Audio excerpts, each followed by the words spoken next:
welcome everybody. And in particular, welcome to all the residents, many of whom are here for the International Residents Leadership Summit, which starts today.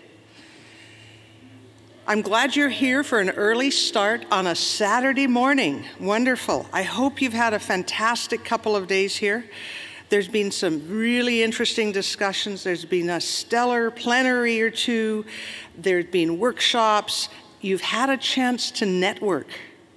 I watch everybody in the coffee in the exhibit room, and everybody's talking to everyone else, learning new things, getting new ideas.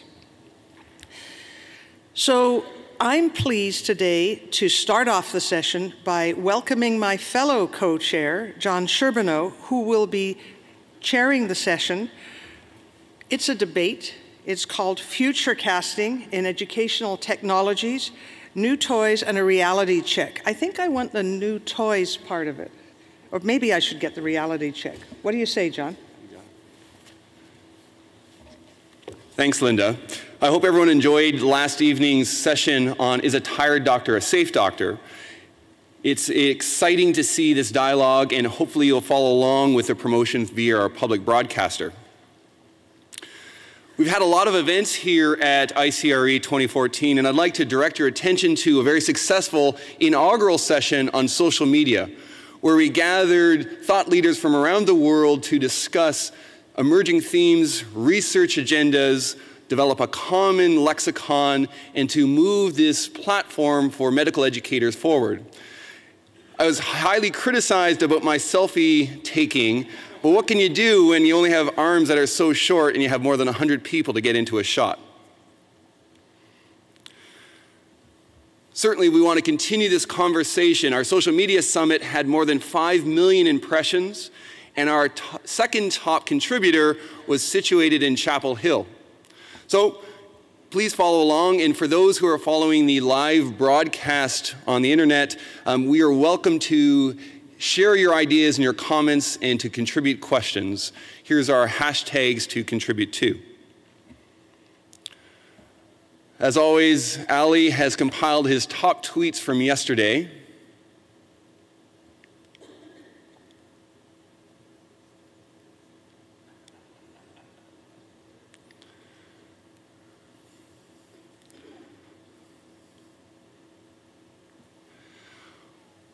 But one of the most important bits of data that I discovered was a hidden cam that kind of suggests that the session we're about to see is perhaps a little controversial. Just go out there and tell them, like, there is what the heck? There's a big fight going on in the hallway. What do you mean there's no evidence about technology? I mean, I look at some journals that there are... I've spent the last 10 years of my life collecting evidence about educational technologies.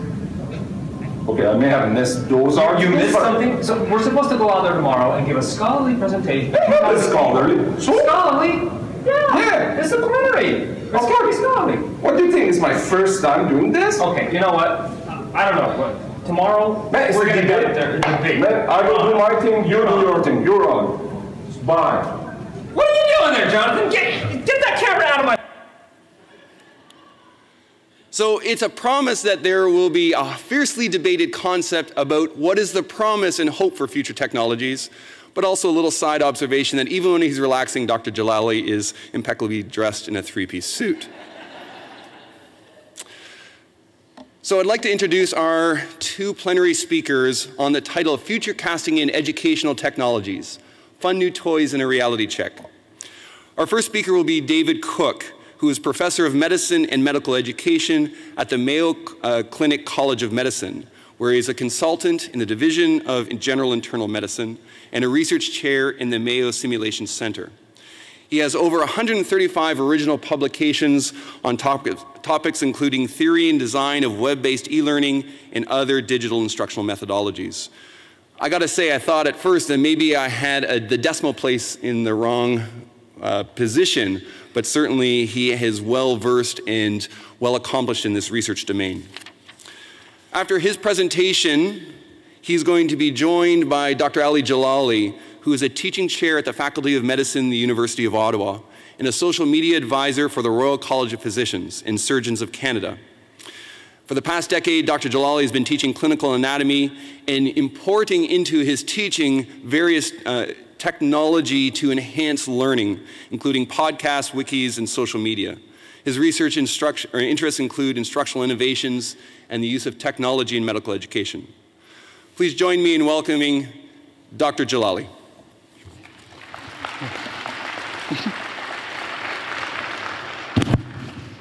Thank you very much.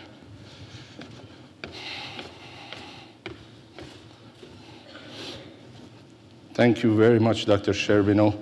It's a great time to be here, and I know it's Sunday morning, it's kind of early, but I'm glad that you are all here. We had lots of fun preparing this, so I hope you will have as much fun as we did doing this. And technology always works very well, so it's not advancing.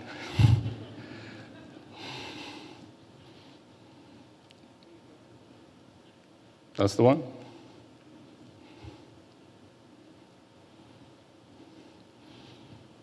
How is everybody doing? All good. And we're webcasting live to the entire world.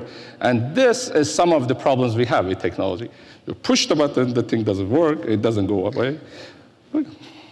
Should I wait, or are we? Yeah, very nicely done, Dr. Cook. Thank God. We couldn't start without you guys knowing that I don't have any conflict of interest. So, welcome to the presentations now, and welcome to the 21st century. As you may know, we already have more gadgets on Earth than we have people. This is a recent finding that came out just a few weeks ago, and it talks about the active SIM cards. We have around 7.9 billion people on Earth, and we have around more than 7.9 active SIM card. Technology has become part of our everyday lives in 21st century, and it has brought new meanings in healthcare, mHealth, mobile health. Look at the devices on the screen. The first one on the top is a contact lens developed by Google that allows people to measure their glucose through tears. No more picking. The second one at the bottom, on the left, is the iPhone, but you just put a case on it, and then you can have EKG right there from any patient in an airplane, in a remote area. No more cops and this kind of stuff. You can just do it right there. The third one at the bottom, an ultrasound that has been replacing stethoscope for many doctors.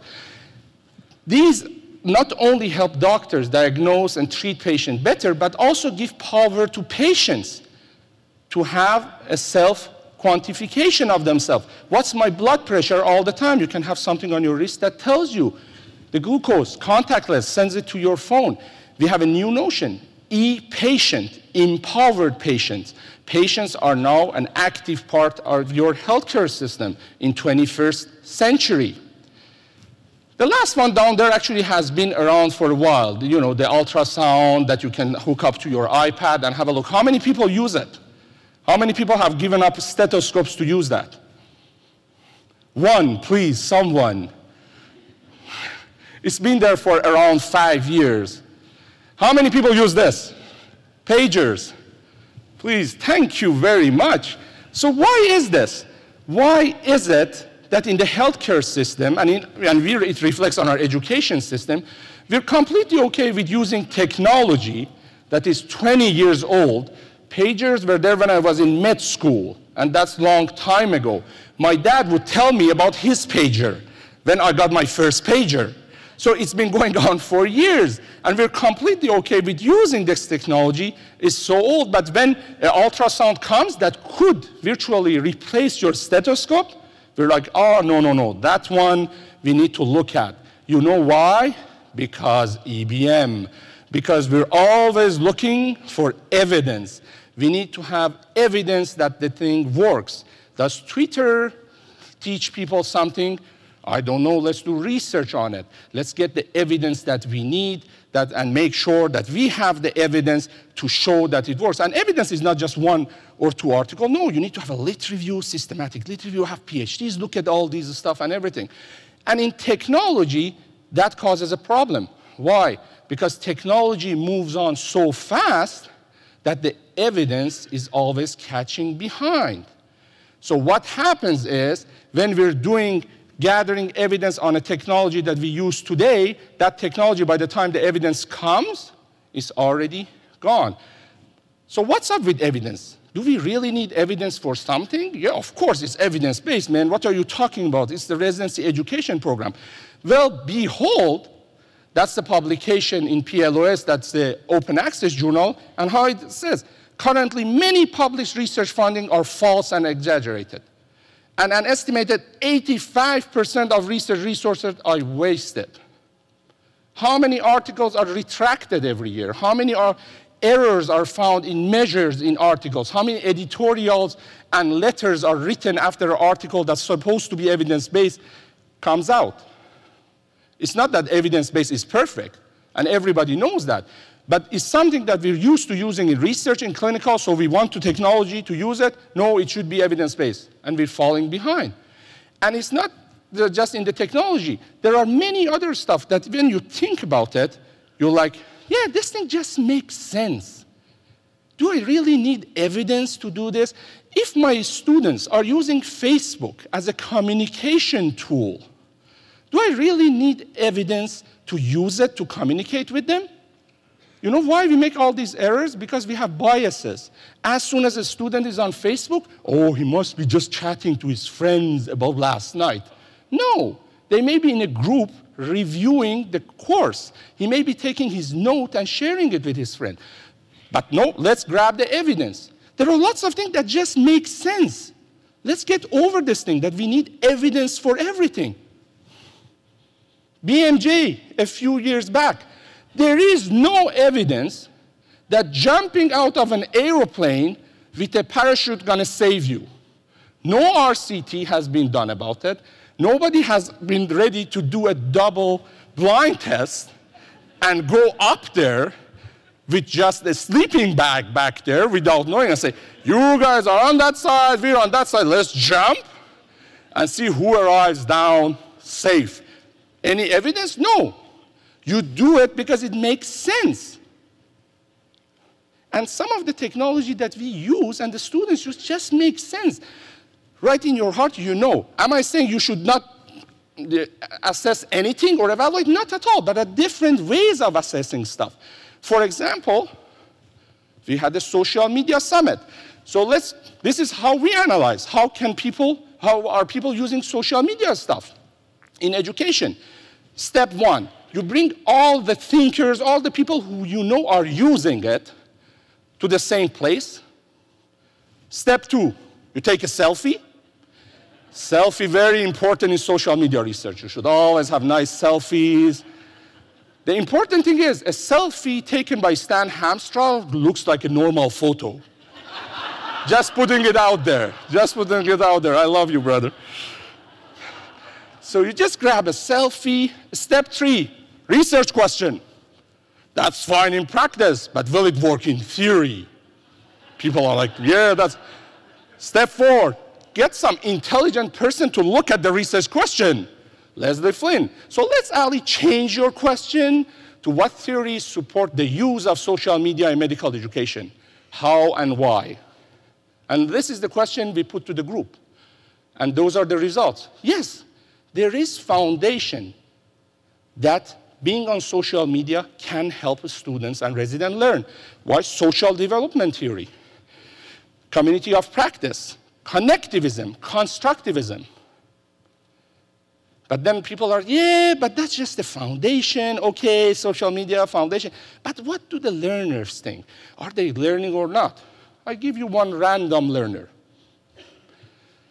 Dr. Jason Frank. Twitter is now in my top 3 ways to learn. Surgical media, social media is transforming med-ed into impactful communities of practice. ENA 1, but an important one. So yes, I could go and do all this research on the thing, but when I have a foundation that tells me it works, when I have students and residents that are using it, when I have med-ed guru of Royal College that telling me, yeah, man, I'm learning on this thing, isn't that all the evidence that I need? If we continue in our path of asking always to have evidence before the technology. Technology is there, let's check it, let's see what happens to it, and then when the evidence comes, start using it, we will be always playing catch-up. Simulation, crème de la crème, the newest thing around, took them years to prove it works. Now, I don't know anything about simulation, I'm a simple guy, but if I have a scalpel and I have a resident who has never opened an abdomen, I don't know, call me crazy, it makes sense to give him a plastic mannequin than to give him a real patient. I mean, that's a crazy thing, but no, we need to make sure it works, people. Let's go and grab research and make it sure that it's sound research before doing it. Sure, there you go, congenital heart surgery, you have online models, you have a mannequin, you have plastic models that you can use. Simulation is everywhere, but guess what? It's too old. Right now, what's hot, what's future casting in technology for surgery is 3D printing. Why would you simulate a surgery on a mannequin when you can print the heart of a baby, of that patient, not a random mannequin, of that patient, bring it and make the resident and surgeon practice on it once, twice, 3 times. Are we doing that? God forbid, no evidence. Let's wait 10 years. Let's do the evidence first, and then we will bring it. Always playing catch up. If we continue doing this, we will be always behind. Because in future casting and in innovation in technology, we need the stuff right here, right now. Maybe in some research it's fine to do research for next decade, but when you're talking technology, it's right here, right now. Does Twitter work in medical education? I think it does. Why? I did a SOMI summit, and I had an N of 1 with Jason Frank saying that, but it wasn't only an important one. And does the surgery with 3D printing works? If the 3D printing can save 1 life, for me, that's evidence enough. Thank you very much.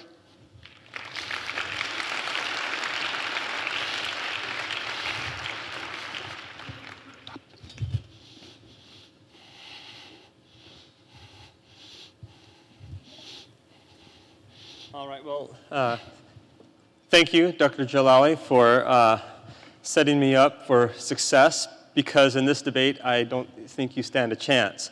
I don't have any conflicts of interest either.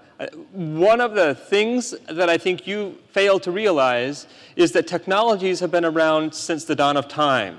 When a caveman picked up a piece of charcoal and drew on a cave wall, that was a very effective educational technology.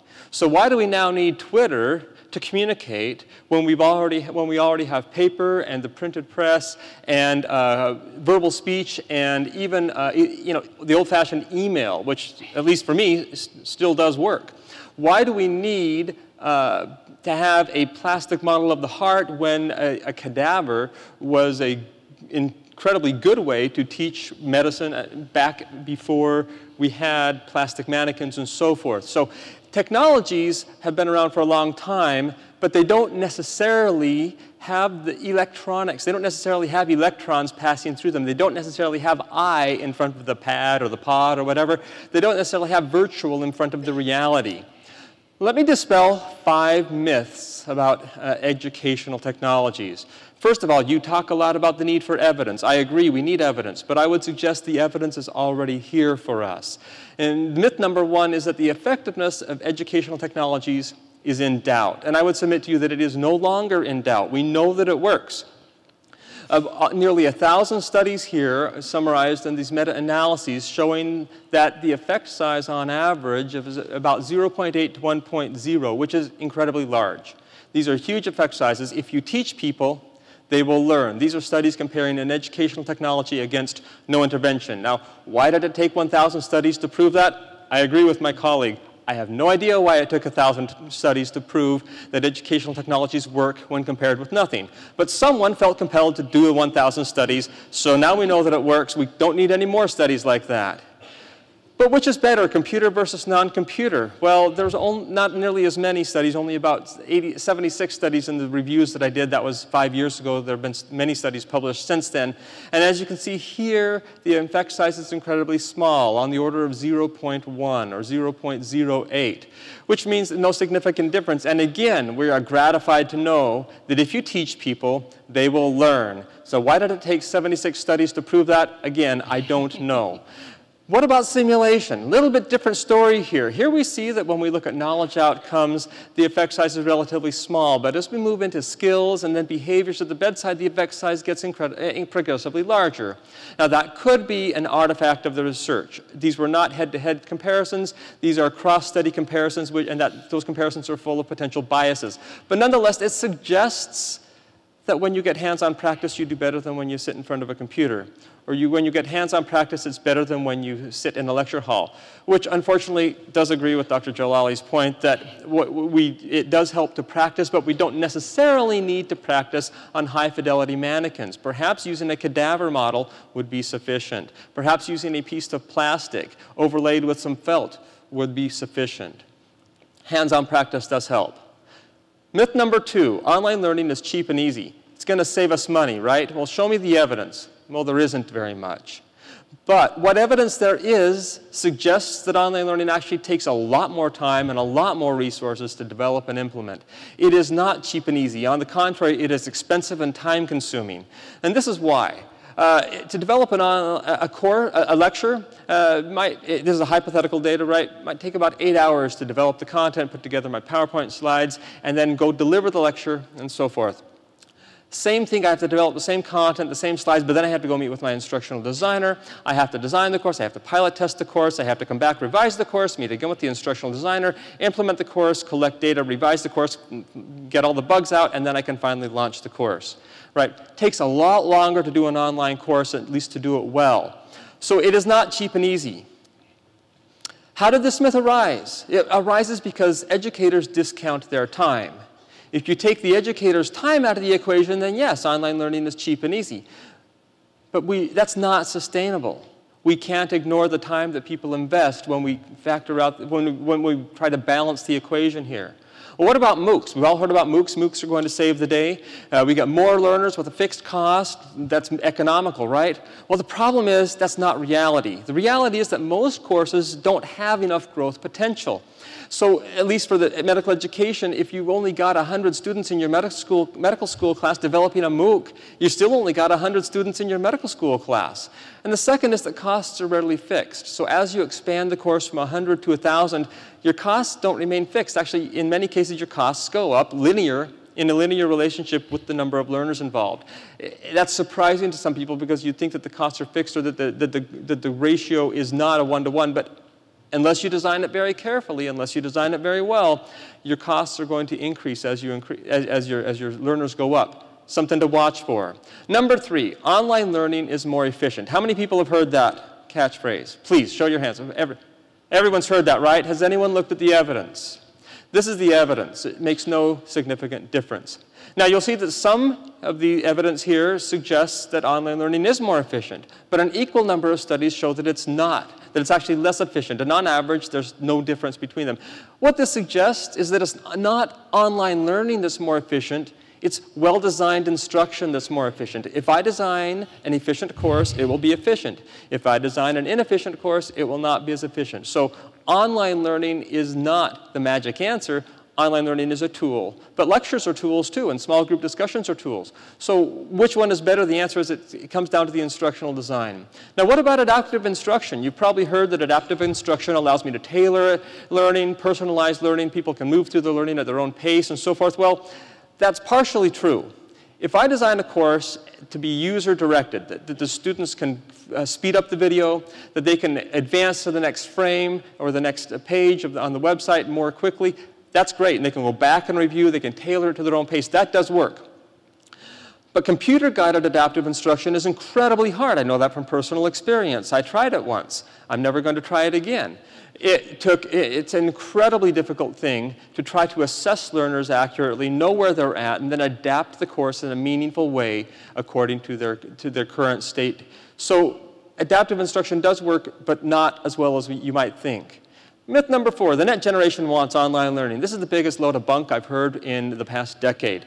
The truth is that the age cohort predicts very little about outcomes, very little about desires. Most students actually prefer less, not more e-learning when you ask them. And changing instruction to accommodate this generation phenomenon doesn't make a difference. A couple of studies here. Plastic surgeons asked about their experience with e-learning, looking across 3 different generations, baby boomers, Gen X and Gen Y. The latest generation hadn't quite entered medical school or plastic surgery residency yet. You can see that it's relatively flat. No difference with experience, desires for access, and thinking that we should provide e-learning for plastic surgeons across different generations. It doesn't matter. 339 paramedic students, these were younger. And the bottom line here is that students would actually prefer less, not more computers in their education. So when you look at the evidence, it doesn't suggest that there's a net generation, and it certainly doesn't suggest that there's a pent-up demand for online learning. 3 quotes here from very rigorous reviews. First, the rhetoric that university students are digital natives and university staff are digital immigrants is not supported. Students do not naturally make extensive use of many of the most discussed new technologies, and there is not a natural demand that staff should feel obliged to satisfy.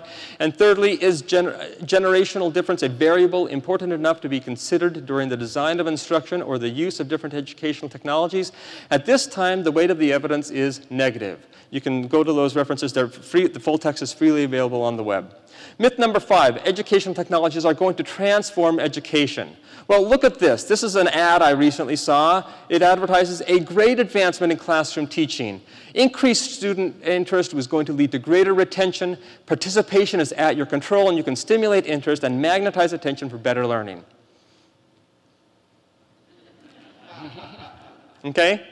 You get the point. Educational technologies advance, but at the end of the day, what we want to get from them remains the same. The fundamentals remain the same. Why do we keep insisting on developing brand new technologies and marketing them as something that's going to change the world, when if we look at history, it suggests that educational technologies don't change the world, teachers change the world, which leads me to the hype cycle.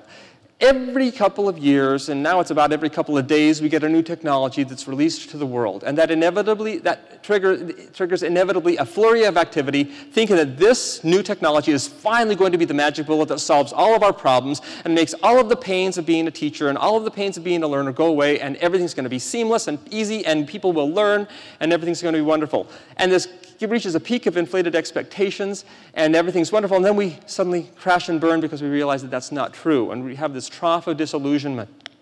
And everyone's hopes are dashed, and we give up hope and think, oh, the world is going to come to an end because this technology didn't solve all the problems either. But then we have this slope of enlightenment that says, wait, let's not throw out the baby with the bathwater. It didn't solve all the world problems, but it did solve a couple of them. And then we fall into this plateau of productivity where we realize that it doesn't solve everything, but it does solve some, and we can use it wisely. So technologies are prostheses. They allow us to do some things faster and more accurately in more places. Vinyl records gave way to magnetic tape, which gave way to CDs, now gave way to MP3s. Film strips gave way to VHS, which gave way to DVD, and now you have YouTube, and so forth. It's not the technology that really matters, it's the underlying activity for training. The technologies are just a wonderful way to distribute that in an effective way. At the end of the day, the principles of learning remain the same. Well, what about flipped classrooms? Well, flipped classrooms have been around for thousands of years, right? When I was in 2nd grade, they called it homework, right? What's changed? Well, nothing's changed at the fundamental learning level. The only thing that's changed is now it's fun to deliver flipped classroom, maybe, and we can track whether or not you completed your homework. That's the only thing that's different about the flipped classroom now compared to when I was in 2nd grade. So what do these educational technologies offer? Well, they do offer some things. Why are we so interested in educational technologies? I ask you, first of all, new toys are fun, and everyone else is doing it. And I would suggest that those are bad reasons to get involved in educational technologies. It's like someone has a hammer and they're looking for nails. We don't need people to go around with our hammer looking for nails. What we need are nails, and then we go find a hammer. Or we have a piece of wood that we need to cut, and we pull out a saw. Magnetic resonance imaging is expensive, but it's useful in some cases. And the question that faces us today when we think about choosing wisely is, who are the patients that benefit from an MRI, and who are the ones where just a flat film X-ray or nothing at all are going to benefit the most. Same with educational technologies. They are expensive, but they are useful in some cases. And the question before us is, who are the learners that will benefit most from any given technology? There's 3 clear advantages. Number 1, flexibility. Educational technologies allow us to cross bridges of time and distance and pace and schedule. Advantage number 2, they allow us control over the content and the quality and the case mix of the things that we're teaching. They allow us to train and retrain until people reach mastery, and we can track whether or not they completed it. And number 3, it gives us a lot of information about the things that we're doing that we can then use to analyze at an individual level to help individuals and at a programmatic level to improve our teaching activities. And gets me finally to the last couple of slides on value. And this is where I really think we need to focus our attention with educational technologies. What is the value derived from these new technologies? Now, value is a ratio of benefits over costs. So to increase value, we need to increase benefits and decrease costs. Well, how do we decrease costs? We need to optimize the return on investment. If the ideal course here takes 100% of resources, but we can get 90% of the bang for 50% of the buck, wouldn't you think that's a good trade-off? Maybe not always, but most of the time, yes. And so decreasing the price of a course by 50% here and sacrificing 10% of the quality might be a win-win solution. Disruptive innovations. Y'all heard of disruptive innovations? Sometimes people think of disruptive innovations as something, anytime I introduce something new, it's going to disrupt things. Well, no. Disruptive innovations are inferior to the old way of doing things. By definition, to be a disruptive innovation, it has to be worse in performance than what the current status quo. But what happens in a disruptive innovation is that by lowering the price and lowering the quality, you increase the capacity to a degree that you reach a new market segment. You're able to teach more people, more places, more often, more quickly. And it displaces the old technology not because it's better, but because you've reached more lives, you've touched more people. It's accessible. And I think that is the future for educational technologies. We need low-budget, cheap, maybe even low-quality online learning, but lots of it. And if we use lots of it, that may, again, selectively, right? Not all the time, but selectively do this. We'll be able to touch lives in incredible ways and accomplish our greater good, which is to reach the masses. Low-fidelity simulation is actually often better than high-fidelity simulation. Less interactive virtual patients and free and open source tools. These disruptive innovations are going to change the world. And we need to target secondly, we need to maximize the benefit. We need to get the right tool to the right learner in the right objective and the right dose in the right time. Notice here that the arrows go from the bottom up. We first think about the task. I want to develop clinical reasoning, and then I'm going to choose a virtual patient, and so forth. We think first about what we want to accomplish, then we choose the modality that will get us there. When we think about MRIs, we collect information about history and exam and X-rays, and we put it together to evaluate our patient with back pain and come up with a diagnosis and a treatment plan. Same thing with our medical students. We might want to pick a lecture and a small group and an online module and put them together, blend them together to develop a course that's going to be most effective in a given situation. But I think we need to go beyond blending and do what I call blurring, where we no longer think about the educational technology. We don't think today I'm going to use an online lecture and tomorrow I'm going to use Facebook and the day after that I'm going to use simulation. No, I just say I'm going to teach. And I'm going to teach using the most effective tool for that particular situation, and I don't even have to think about what technology it is. And finally, we need to use theory and evidence together to maximize the benefit. So in summary, educational technologies work. They're not cheap, they're not easy, and they're not necessarily more efficient. Generations don't matter, don't worry about that. And there are no magic bullets. But we can enhance the value of these technologies and overall use them to enhance the value of our education. Thank you.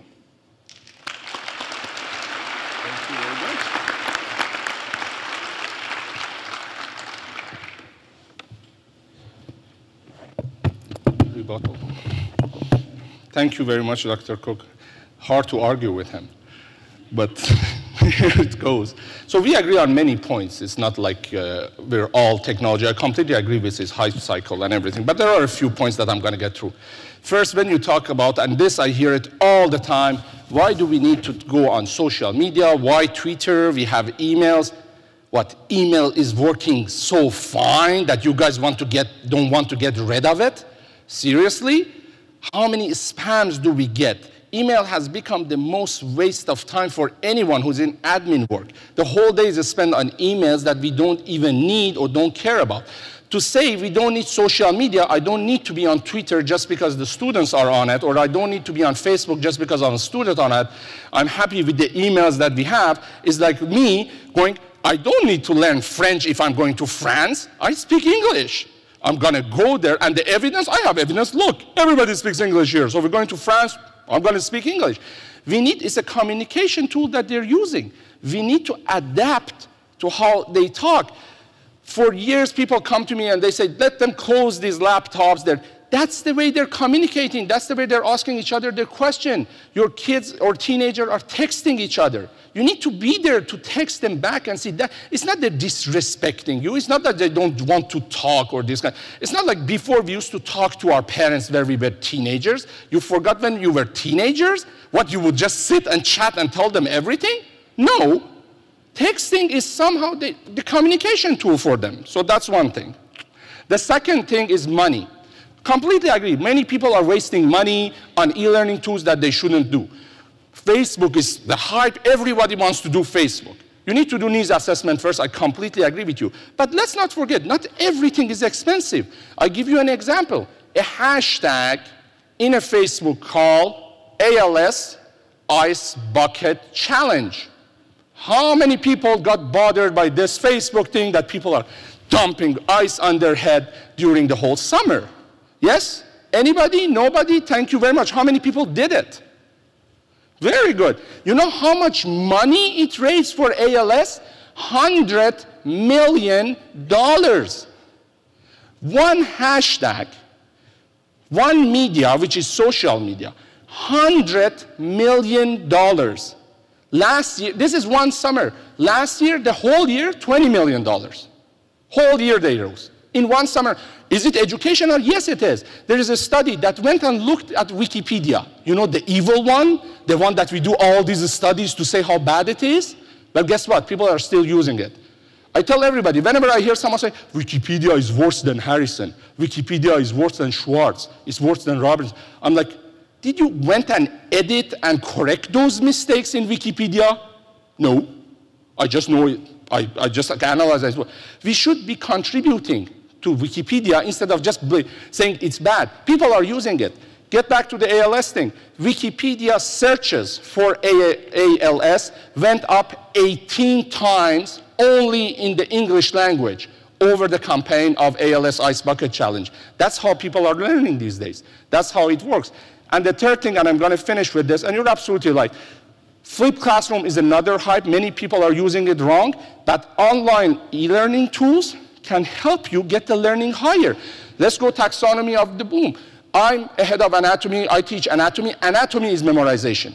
You don't need a lecturer in front of you who teaches you anatomy. You need to go and sit in the chair and memorize stuff. So what we can do is to develop an online tool, give them what they can memorize, and then bring them to anatomy lab and discuss the structure, discuss the clinical relevance, take it to a higher order of thinking. It's a tool, and as you said, it's how you use it that's important.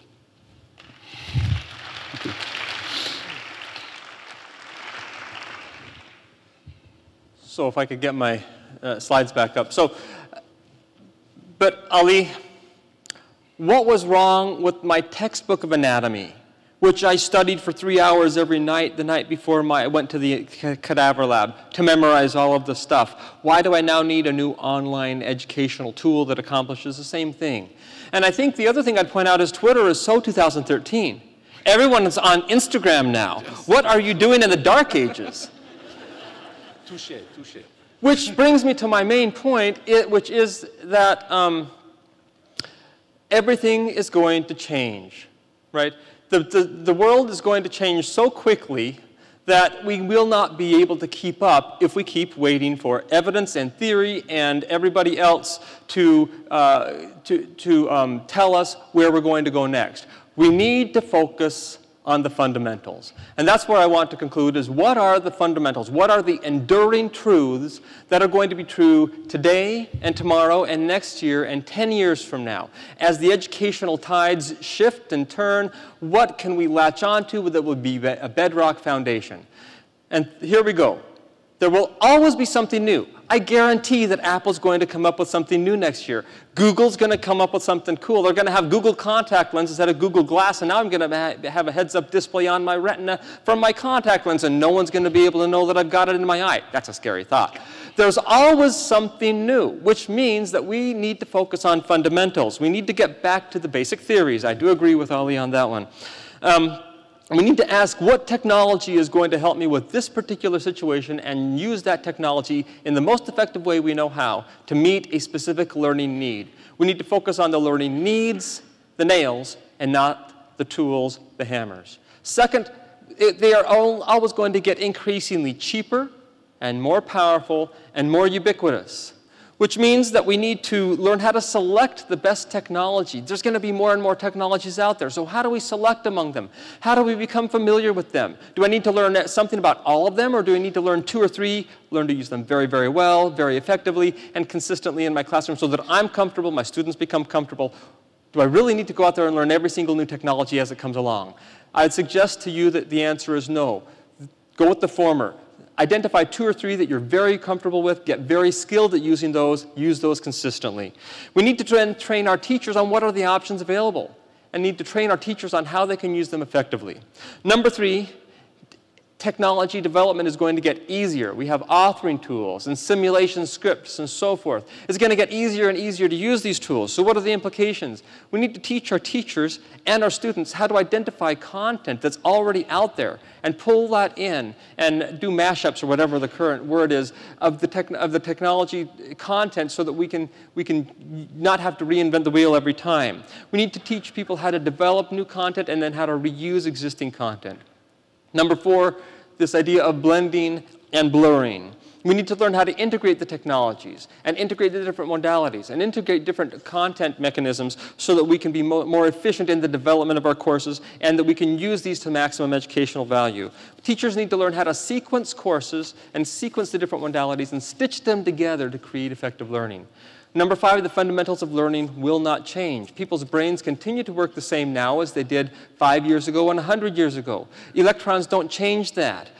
Our brains continue to work the same, so the learning theories will continue to work the same, and that allows us to predict what will work. And number 6, at the end of the day, this is the most important. At the end of the day, we care for humans, not computers. No matter how we use these educational technologies, at the end of the day, we have to get back to the bedside. We have to get back to the clinic. We have to get back to the wards. We have to get back to our human teams so that we can work together, learn how to function, and take care of the human beings that we've been charged to protect and care for. Thank you.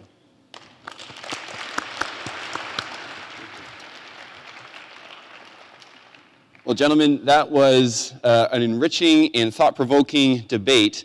I'll tell you that my phone is smoking with all the discussion that I hear happening virtually. As referee, I'm glad it was a clean fight, and I'm not sure if we have a winner at this point. I would invite questions from the audience, and I will take some questions from Twitter. Please move to the microphone as this being webcast, and those playing along at home will want to hear your questions. Dr. Hamstra.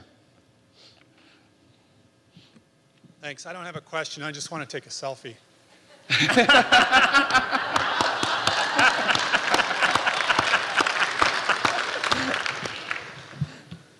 Seriously,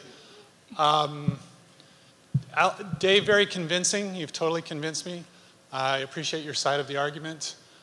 Ali, you've totally convinced me too. Oh, thank God. I was dying to hear what's coming, man. But so Dave, especially the issue of delay, of getting the technology assessed properly in the literature. And Dave, since you're part of the EBM establishment, okay, can you comment on what efforts are being made to reduce that delay, getting new ideas out there, judging their effectiveness quickly, and are these effective? Are we actually making good progress on that initiative? Yeah, so I think the most important thing here is to not get caught up in the latest technology. If we do that, we will be forever spinning our wheels. We'll never be able to catch up. The evidence will forever be a year, 2 years, 5 years behind. That's never going to work, and I would suggest we stop trying to do that. I don't know that that type of research is going to be very productive long term. Because as I said, the human brain will continue to operate, for the most part, the same as it has for thousands of years, which means that the teaching fundamentals, the instructional design principles aren't going to change. So the theories that worked 5 years ago and 25 years ago will continue to work 5 years from now. I think we'll gain a lot more by developing those theories and figuring out which of these tools most effectively allows us to implement those theories for a given situation. So I don't think we need to prove that every new technology works. What I think we need to do is figure out what is the most effective instructional design, most effective learning principles, most effective theories to use in a given situation, and then think about what of the available technologies that I'm aware of and skilled in using will best help me to accomplish that instructional design in a meaningful way to meet the needs of my learners in a given context.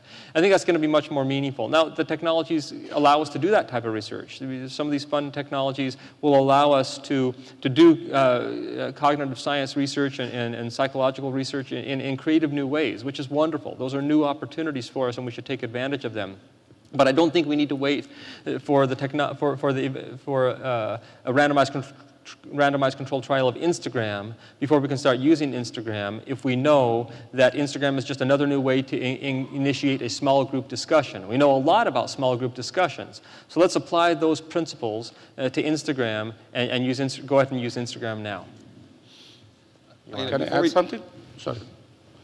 No, and the other thing, I mean, I completely agree, and the big data that is out there. You know, like UCLA did a study on HIV and AIDS, and they look at the Twitter and the words that were like provoking ideas like, you know, drug use, AIDS, these kind of this kind of behavior that could be related to HIV and people at risk.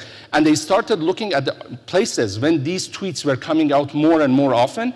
So they started doing preventive help. Not that they spend any money, they were just gathering the data that is already out there to do this study. So before the outbreak of AIDS or drugs in that community, they could go and start educating people just by analyzing the Twitter feed that was coming out from different. So I think big data will make a huge change in future of how we do research. Before I take the next question from the floor, a question from our online community. It's a bit of a mashup. What's the greater danger, innovating with unintended consequences or studying with a delay to reach an audience with new technology? Go ahead. I don't Very think, generous combatant. No, I don't think it's either or. It's like you need to study, but you just don't need to think of it as the same way as you're doing a clinical research study, you know, and that's what we're both saying, I think, I mean, like, but that's the thing. It's not like, as he said, and I completely agree, it's not the hype thing. As soon as it's come up, let's use it. iPad is out, let's give it to everybody and send them see patients. No, let's see if there is a foundation, educational foundation of this. How can it help my learners? How can it be used in education based on theory, but not to spend 10 years looking for evidence, evidence, evidence, on and on. So thank you for taking the first crack. It allowed me to think about an intelligent answer.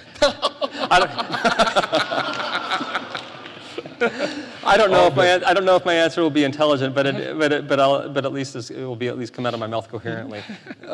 So, not to say that yours did not. You did a great job. Okay. You know he fights in the heavyweight class, don't you? Yeah, he's going to take me out. So my thought is, so Stan, it's interesting that Stan characterized me as being entrenched in the EBM camp, because I don't know that I necessarily consider myself that, although maybe I am more than I realize. What I consider myself as is evidence-informed practice. And I love evidence, but I certainly am not going to restrict myself to practicing within the boundaries of evidence, because if we think about going back to clinical medicine, only maybe 5 to 7% of the stuff that I do on a daily basis as a physician is actually based on evidence, and the other 93% is based on common sense and theory. and what seems to work in practice and what seems to have worked by tradition and expert consensus. And somehow my patients don't all die immediately. Some of them actually get better, even though there's not evidence to support what I did for them. Which means that when we as clinicians practice medicine, we use the best available evidence. We should. But if we limited ourselves to only testing blood tests that had evidence, we wouldn't test any blood tests. If we only limited ourselves to doing preventive services that have evidence, we'd get colonoscopies and nothing else. Does that mean I shouldn't listen to my patient's heart or lungs when I examine them just because there's no evidence to show that listening to lungs in a randomized trial makes a difference? That's silly. So I think we need to have a reality check also with not getting so entrenched with evidence that we don't do anything that isn't supported by evidence. We need we need to take a good history in physical.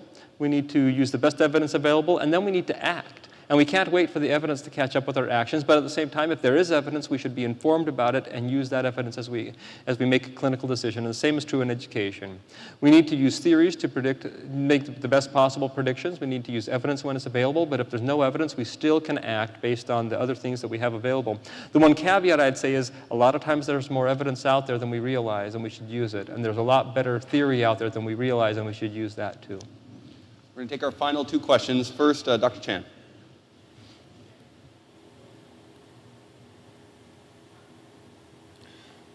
Okay, we'll take from this microphone here. Sir? Well, thank you very much for that very inspiring talk. And I think it was very thought-provoking. And I'm leaving here today after you have kind of mapped out how the path of technology will be with the hope that I can see another benefit for medicine. I think a few years down the road, we will have the touch screen on our forearm. It will be a transplant to put it into our skin. And I think even the brain will not be limited how it works. I think our micro and pico technology will make it possible to have something in our brain to learn more with the new technologies. I think that is a fantastic outlook. Thank you. Dr. Chen. Okay, yes. This one definitely works. I think I'm very inspired by both of your points of view. I think that it resonates with me, and Simon Keto from the Wilson Center always says, when it resonates with you, just double check and make sure that it's actually something that you need to believe in, or if it's just something that you intuitively align with. So in questioning kind of all of this stuff, because I'm the kind of girl that just dives in and does based on theory, based on the best evidence available. I am an emerged doc after all. And at those kind of situations, I think right now my struggle is with when I've done something, how to best report it, because that can then become the evidence for someone else. And I think that I would like to ask the advice of the panel as to how best to get that information out there, because traditional publications are currently lagging 1-2 years, and things that I have done and had accepted to journals are still lagging behind 18, 24, sometimes 36 months. How do we then push the envelope and say, can we keep up? Because the evidence, I mean, the Google Analytics allows me to do exactly what you said, Ali, get it out there.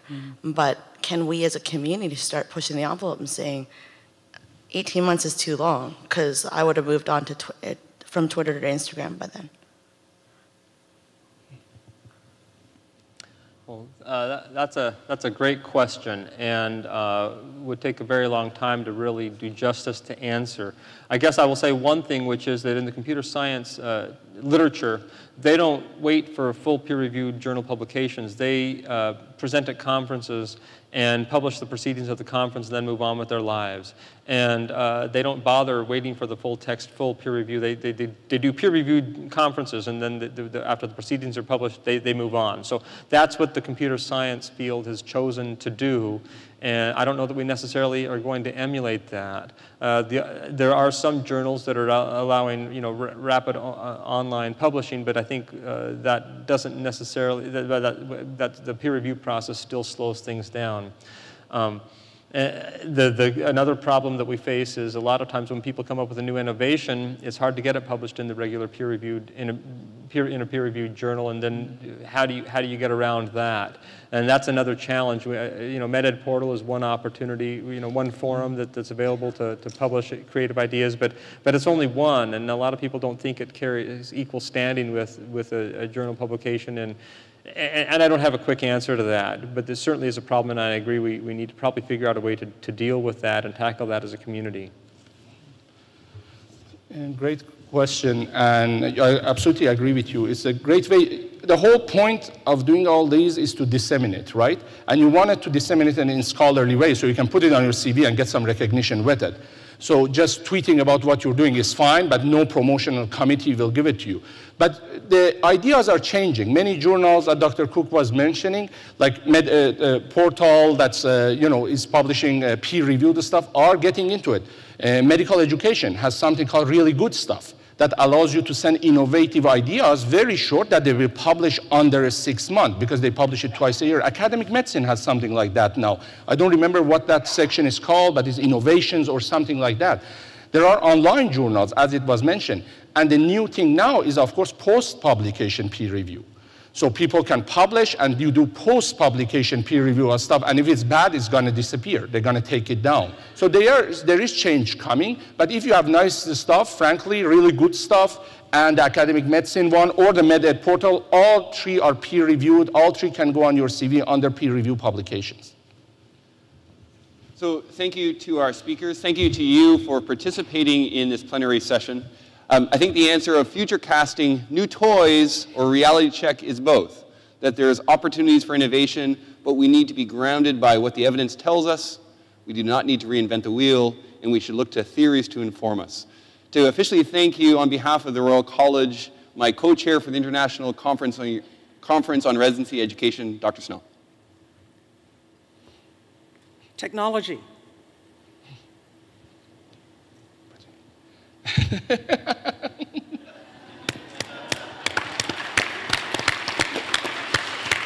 It's the tool.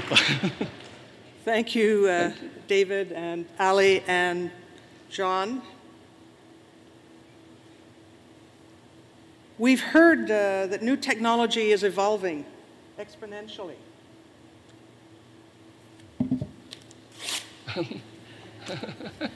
So I'm going to try and read my notes on my phone.